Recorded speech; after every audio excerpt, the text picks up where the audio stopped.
Perkenalkan, nama saya Nila Izalmona, NIM 4319032 dari kelas Ilmu Kalam A.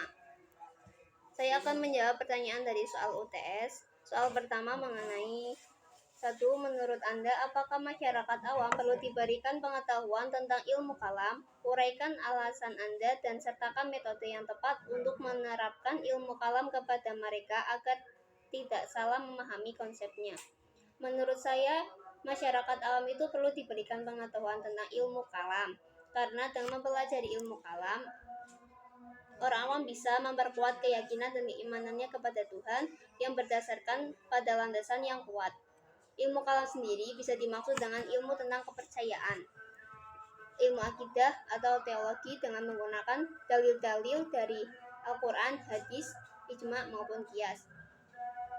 Cara atau metode untuk menerapkan ilmu kalamnya seperti dengan membaca Al-Quran dan dikaji isinya dari Al-Quran, kemudian diamalkan, melakukan segala sesuatu dengan tertib dan benar sesuai dengan ajaran agama, menjalankan ibadah dengan teratur dan benar.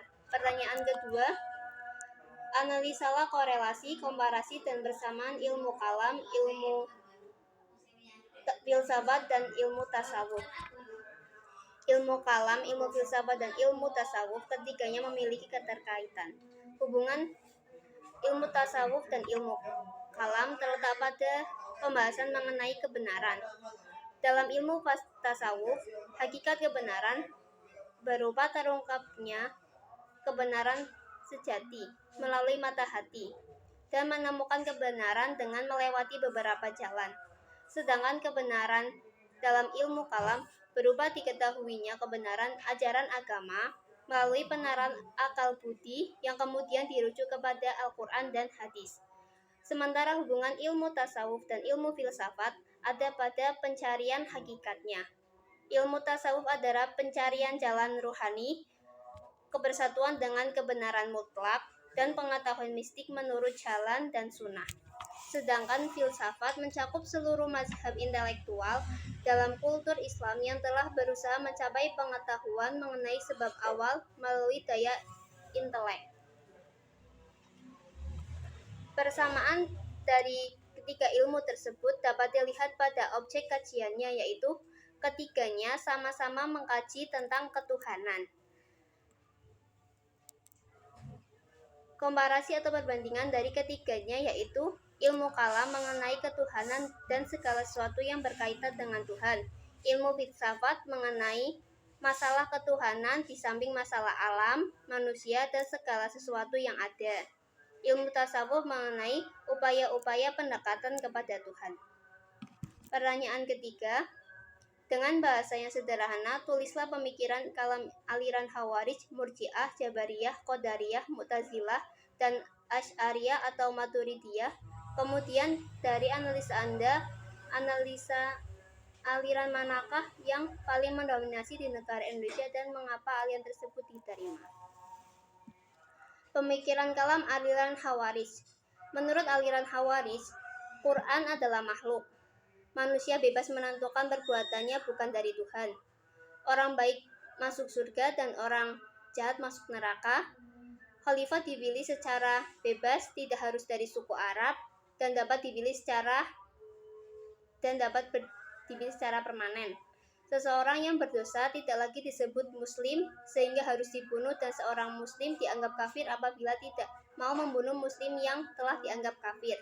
Pemikiran kalam menurut aliran Murji'ah, orang Islam yang percaya pada Tuhan dan kemudian menyatakan kekufuran secara lisan tidaklah menjadi kafir karena kufur dan iman letaknya di hati. Iman adalah mengetahui Tuhan dan kufur tidak tahu pada Tuhan. Salat bukan merupakan ibadat bagi mereka karena yang disebut ibadah adalah iman kepadanya dalam arti mengetahui Tuhan. Pemikiran aliran Jabariyah. Menurut aliran Jabariyah, manusia mengerjakan perbuatan dalam keadaan terpaksa. Kalam Tuhan adalah makhluk. Tuhan tidak dapat dilihat di akhirat. Surga dan neraka tidak bersifat kekal. Pemikiran kalam menurut aliran Qadariyah. Manusia memiliki kebebasan untuk menentukan tindakannya sendiri. Aliran Qadariyah bersifat liberal dalam memahami takdir dan mereka tidak mempercayai takdir. Aliran Qadariyah mengukur keadilan Allah dengan barometer keadilan manusia. Jadi aliran Qadariyah itu ukuran keadilan Allah itu sama dengan ukuran keadilan manusia. Kemudian pemikiran kalam dari aliran Mu'tazilah. Kekuasaan kepada negara tidak terbatas waktu. Akal yang menentukan perlu tidaknya dibentuk negara. Pemikiran kalam menurut aliran Asy'ariyah. Menurut aliran Asy'ariyah, Tuhan dan sifat-sifatnya. Tuhan memiliki sifat terus kebebasan dalam berkehendak, akal, wahyu, dan kriteria baik dan buruk. Menurut saya, aliran yang mendominasi di Indonesia itu adalah aliran Asy'ariyah atau Maturidiyah. Karena aliran Asy'ariyah meyakini adanya sifat-sifat Allah dan mengedepankan akal di atas tekstual ayat dalam memahami Al-Quran dan hadis, sehingga mudah diterima oleh masyarakat di Indonesia. Kemudian nomor 4, perbandingan aliran kalam mengenai pelaku dosa besar, iman dan kufur, perbuatan Tuhan dan manusia, sifat-sifat Tuhan dan keadilan Tuhan. Pelaku dosa besar, menurut aliran Khawarij, dihukumi kafir dan wajib dibunuh. Menurut aliran Murji'ah, pelaku dosa besar itu ditunda hukumannya hingga hari perhitungan. Menurut aliran Mu'tazilah, menempatkan pelaku dosa besar di antara dua tempat, antara surga dan neraka di tengah-tengahnya. Iman dan kufur menurut aliran Khawarij, melakukan amal perbuatan baik merupakan bagian iman. Kufur adalah sikap seseorang yang ingkar dan tidak melaksanakan apa yang diwajibkan oleh Al-Quran. Menurut aliran Murji'ah, iman adalah ketaatan kepada Allah dan Rasul-Nya. Iman dan kafir tempatnya di dalam hati, bukan dari bagian lain dari tubuh manusia.